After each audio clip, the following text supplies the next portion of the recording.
In 1993, a Freedom of Information Act request unlocked a filing cabinet that the government had kept sealed for 36 years. Inside were 4,000 pages of testimony, memoranda, and photographs that told a story the American public was never supposed to hear. Documents that revealed how the United States government had secretly collected bone samples from over 21,000 deceased children across 6 continents. Without permission, without consent, without the families ever knowing. The operation had a code name. They called it Project Sunshine. And this is not speculation. This is what the declassified documents say. There is a growing community of people who believe these stories deserve to be told. If you are one of them, subscribe and join us.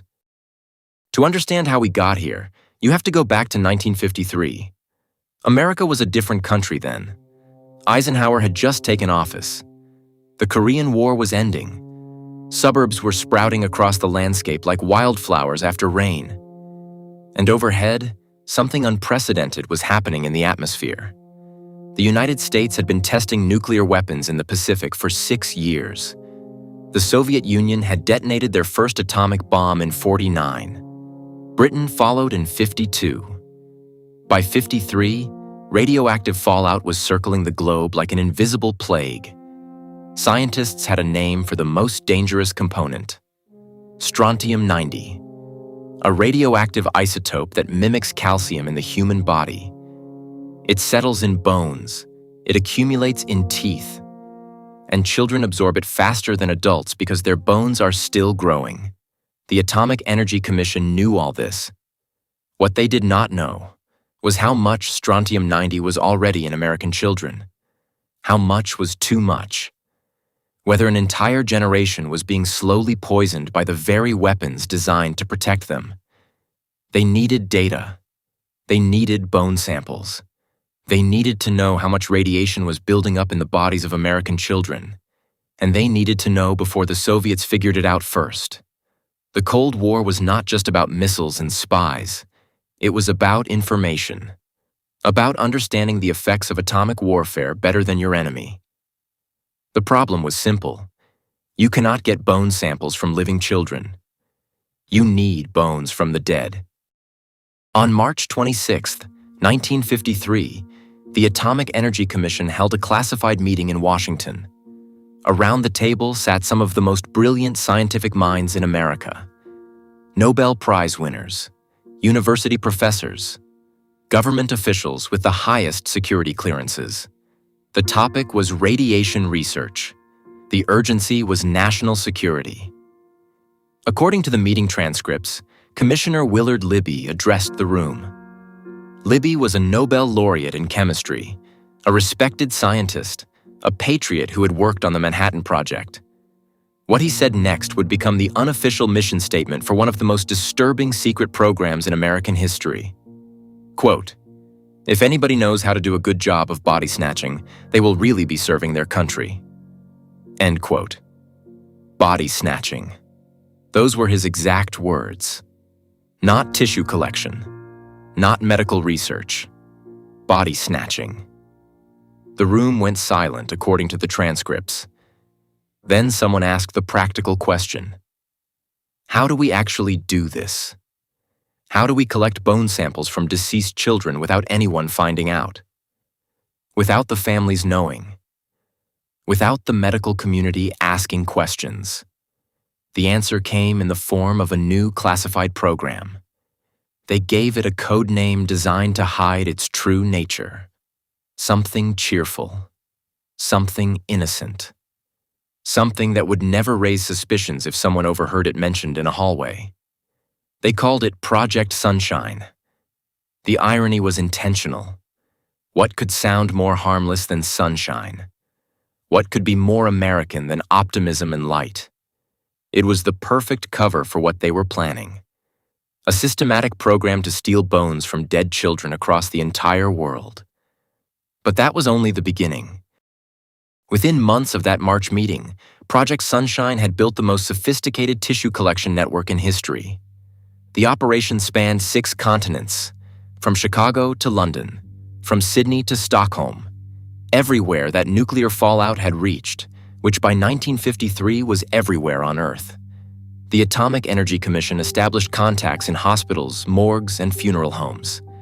They recruited pathologists, morticians, and medical examiners. Most of these people had no idea they were part of a classified government program. They believed they were contributing to legitimate medical research. The AEC used compartmentalization. Each person knew only their piece of the puzzle. A hospital pathologist in Detroit might receive a request for bone samples from children who had died of natural causes. The request came with official letterhead. It looked scientific. It looked important. The pathologist would carefully extract small sections of bone tissue, usually from the leg or arm where the cut could be hidden. Then they would meticulously stitch the body back together. The family would never know anything had been taken. The samples were immediately packed in dry ice and shipped express to classified laboratories, usually to Rochester, New York, sometimes to other undisclosed locations. The chain of custody was documented at every step, but the documentation itself was classified. According to the declassified records, the operation had quotas, monthly targets for bone collection. Regional coordinators tracked the numbers. Chicago was expected to provide a certain number of samples per month. So was London. So was every major city in the Western world. The most valuable samples came from infants under 1 year old. Their bones absorbed strontium-90 more efficiently than older children. Their tissue provided the most accurate measurements of atmospheric contamination. Of the 21,800 bone specimens eventually collected, over 7,000 came from babies who had not lived to see their first birthday. When did you first learn about this? The operation had rules, strict protocols designed to maintain secrecy. Samples had to be taken within 24 hours of death to ensure accurate measurements. The cuts had to be precise. The stitching had to be invisible. The shipping had to be immediate. Any delay could compromise the scientific value of the specimen. More importantly, any discovery could expose the entire program. The network expanded rapidly. By 1954, Project Sunshine had contacts in hundreds of locations across the globe. Funeral directors in small American towns, pathologists in major European hospitals, coroners in Australian cities. Each believed they were participating in cutting-edge research that would benefit humanity. None knew they were stealing from grieving families. The laboratory analysis revealed what the AEC suspected. Strontium-90 levels in children's bones were rising steadily. Each atmospheric nuclear test added more radioactive material to the global food chain. Children born in 1954 had higher bone contamination than children born in 1953. The data was classified. The implications were terrifying. An entire generation was being exposed to levels of radiation that had never existed in human history. But the program continued. More tests, more fallout, more bone collection. The scientific data was valuable. The strategic intelligence was priceless. The Soviets had no idea how much radiation was accumulating in their own children. That ignorance gave America an advantage in understanding the long-term effects of nuclear warfare. It was worth the moral compromise. At least that is what the documents suggest the officials told themselves.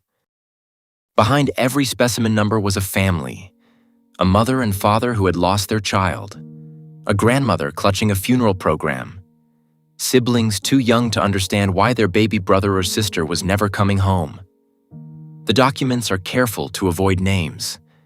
The families remain anonymous even in the declassified files. But the numbers tell their story.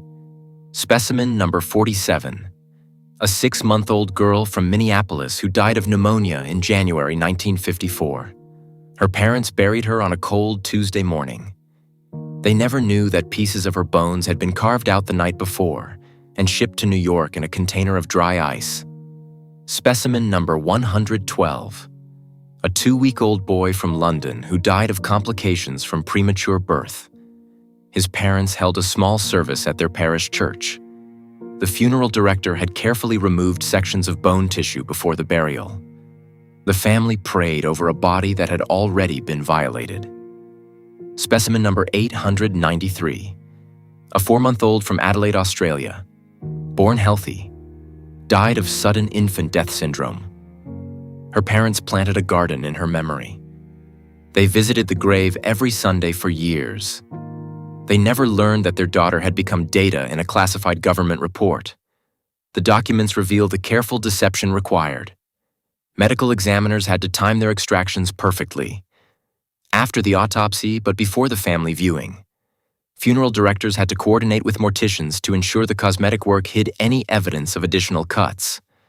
The logistics were complex. The emotional toll on the unwitting participants must have been severe. But the families bore the greatest cost. They grieved for children whose bodies had been desecrated without their knowledge or consent. They sought closure while their loved ones were being reduced to scientific data. They trusted institutions that were systematically betraying that trust. In 1957, when Project Sunshine officially ended, 21,800 families had unknowingly participated in the largest secret tissue collection program in history. None of them ever received an explanation. None were ever contacted. None were ever told the truth about what happened to their children after death. History has a way of surfacing the truth. It just takes time. By 1957, Project Sunshine had collected enough data to understand the global impact of atmospheric nuclear testing. The results were classified at the highest levels. Only officials with special clearances could access the bone analysis reports. Even within the Atomic Energy Commission, most employees had no knowledge of the program's existence. The cover-up began before the operation ended. In late 1957, according to declassified memos, the AEC ordered the destruction of operational documents. Not the scientific data. That was too valuable to destroy. But the procurement records, the network contact lists, the shipping manifests, the evidence that could expose how the bone samples were obtained. The documents were methodically shredded or incinerated. Filing cabinets were emptied. Communication logs were erased. The goal was to preserve the scientific results while eliminating any trail that could lead back to the collection methods. The compartmentalization that protected the operation during its active phase now protected it during the cover-up. Most participants had no idea what they had been part of. Hospital pathologists assumed their tissue donations had gone to standard medical research. Funeral directors thought they had contributed to public health studies. Laboratory technicians analyzed samples without knowing their origin. This ignorance provided plausible deniability for everyone except the senior officials who had designed and authorized the program. Even they began to distance themselves from Project Sunshine. Willard Libby, who had coined the body-snatching phrase, never publicly mentioned the program. When he won the Nobel Prize in Chemistry in 1960, his biography made no reference to his role in classified tissue collection. The scientific papers that resulted from Project Sunshine were published without acknowledging the source of the bone samples. Researchers described their methodology in vague terms. They mentioned specimens from multiple international sources. They cited cooperation with medical institutions worldwide. But they never explained that the bone tissue had been taken without consent from deceased children. The published research contributed to understanding of radioactive fallout and its biological effects. The knowledge helped shape nuclear testing policies and radiation safety standards. The scientific community benefited from the data. But the source of that data remained hidden. For 36 years, Project Sunshine was one of the best-kept secrets in government history. No whistleblowers came forward. No participants leaked information to the press. No congressional investigations uncovered the program. The Cold War culture of compartmentalized secrecy and unquestioned authority created an environment where such operations could remain hidden indefinitely. The families affected had no reason to suspect their children's remains had been violated. Medical examiners and funeral directors saw nothing unusual in requests for tissue samples. The wider public had no knowledge that such a program existed. The perfect crime requires the victims to never realize they have been victimized. For nearly 4 decades, Project Sunshine achieved that perfect concealment. But that concealment was about to end. In 1986, Eileen Wellsome was a reporter for the Albuquerque Tribune in New Mexico. She was investigating human radiation experiments when she stumbled across a reference to something called Project Sunshine in a footnote of a government report. The reference was brief, cryptic, but it mentioned bone collection from deceased subjects. Wellsome filed her first Freedom of Information Act request in 1987. The response was heavily redacted. Most pages were blacked out, but enough information remained to confirm that Project Sunshine had existed and involved tissue collection from children. For 6 years, Wellsome filed request after request. She appealed denials. She challenged redactions.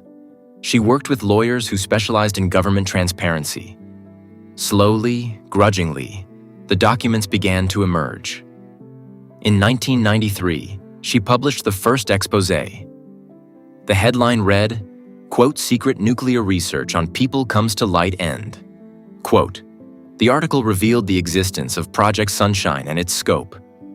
21,000 bone samples from deceased children, 6 continents, 4 years of operation. Complete secrecy maintained for 36 years. The story was picked up by national media.